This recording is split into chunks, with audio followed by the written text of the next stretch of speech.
Hey everyone, Mac is back. Continuing with the Commander series, we'll talk about Egbert, Varys, and Feis today. Three more of the free-to-play commanders, and they have some nice attributes and some little skills that they can perform well with, so let's get to it.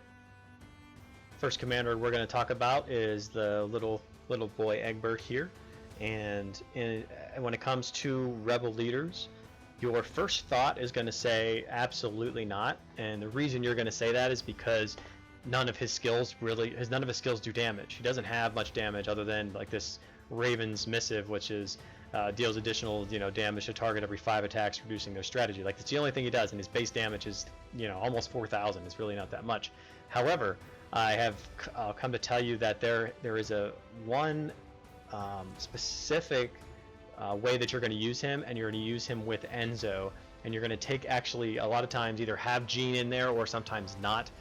There's one formation that I use where I have Enzo as the tank, and then I have Egbert right beside him, and you put him in there versus the Spear Commander.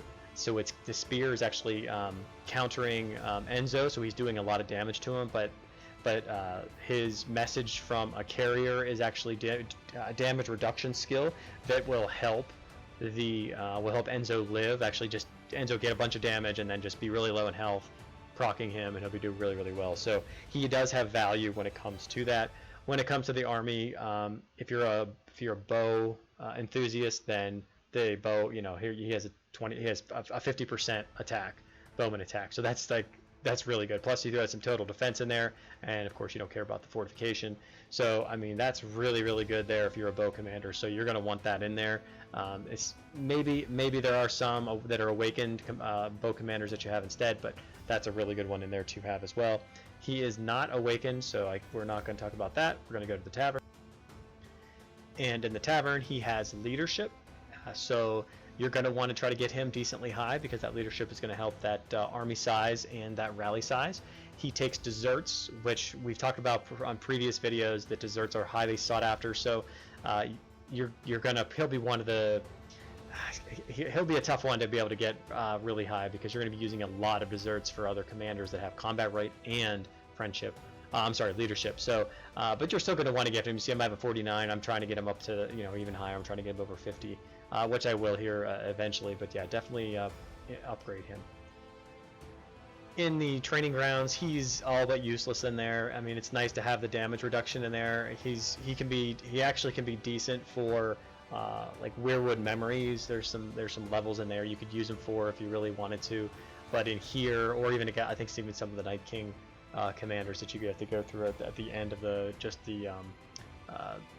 and for the Weirwood, you're gonna have to do something like that. But as for his skills itself, the damage reduction one is actually really, really good, and then regaining 20 might per second while the effect is in play for 10 seconds, that's good.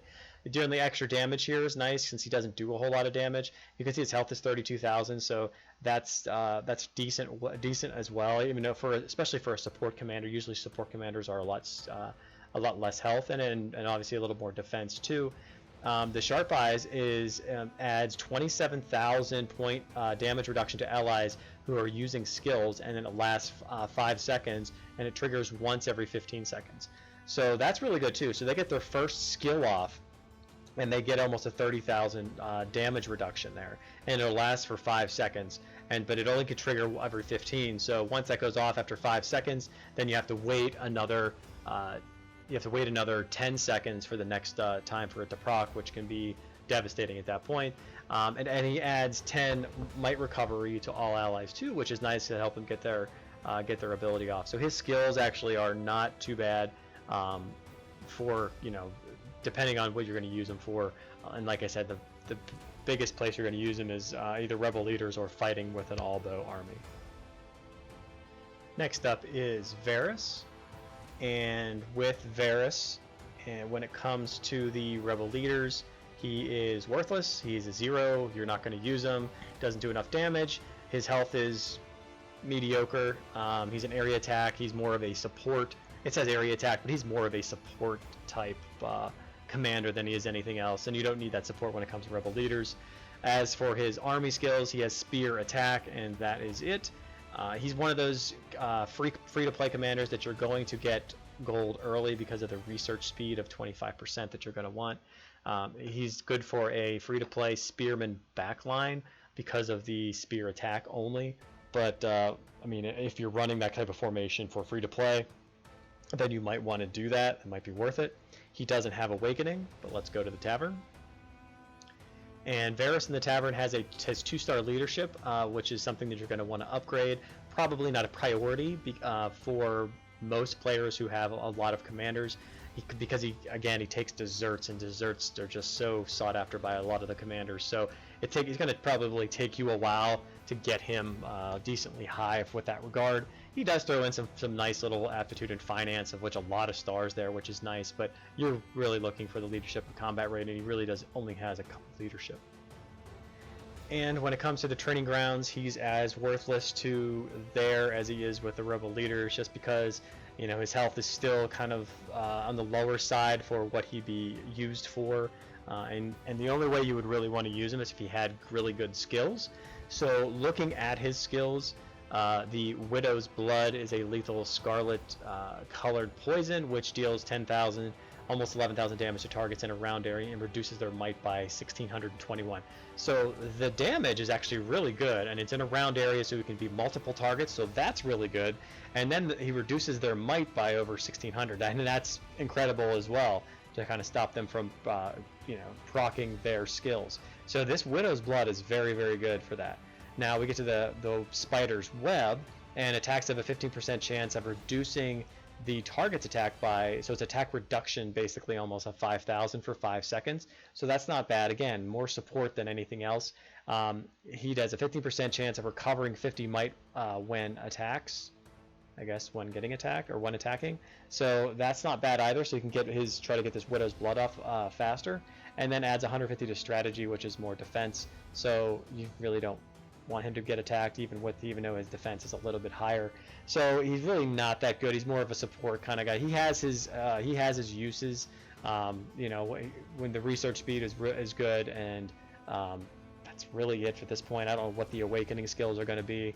It's something that you're probably not going to want to get too high with when it comes to free to play. And lastly, we'll talk about Feis. Or Feis. I'm not even sure how they say it, but that's what we'll do. And for rebel leaders, you're not going to want to have him in there. If you are a free-to-play, you might want to, actually, and the reason I say that is just because he'll still do his father's judgment will do 13,000 damage, so that's actually not too bad, and it removes all buffs from the enemies in a round area too. So he can have some value for free-to-play, but when it comes to the rebel leaders, you can find better options. Even a bow commander on a non-bow, or against any other commanders like a Sheila or a Soren is going to be better than him, just because his base damage is only 4,400. His health isn't really that great, and his defense is terrible. When it comes to army skills, he's actually pretty good because he has infantry attack and infantry defense of 30%. He's really good for gold farms because of the 50% production there. So if you're creating those gold farms, make sure Feis is one of the first ones that you get to gold. So you can get this increase as much as possible. He does not have Awakening, but we'll go to the Tavern. And in the Tavern, he has Finance and Aptitude, which are not very good, so you're not really going to want to upgrade him that much. I have him at 14, which is clearly very, very low for the commanders that I have. So I definitely don't have him that high. Now, he does take books. So in that regard, if you are free to play, there aren't many commanders that actually take books. So if you have some books left over for some reason, then I would suggest that you could actually upgrade him, because the books that you have here, well, there's two ways actually of going about this. I don't want to belabor it too much. You could just completely ignore him and not even worry about him at all, and just leave him at 0 and use those books for another commander and only get the minimum amount, like the 10 or what are these 50 or the 200 that you get there, instead of getting double. That's one way. That's probably the way I would recommend it, because you really don't need the aptitude or the finance in that regard. And when it comes to the training grounds, he is not very good there either. He's not someone you're going to use. He doesn't have enough health. He doesn't have enough defense. He doesn't have a base attack. His skill itself, his Ferocious Judgment, is actually really, really good. So I definitely would be. I like that skill and removing all the buffs, but it alone is not enough to put him in the training grounds. And as we talked about his skills, that is his best skill, and his other skills down here are, adds 4,000 to defense for 4 seconds whenever an enemy uses an active skill. So there's some defense there for 4 seconds. Every 10 seconds it grants 20% resistance to self and 2 allies for 5 seconds, and then 150 to strategy. So these ones are not really that great either for what they're used for. So I would say basically stay away from using him in the training grounds, and his skills in general, they have some value in other places, but really not in the categories that I'm talking about. So I hope this one was this worked out for you, and you learned a little bit more. And until next time, Mac out.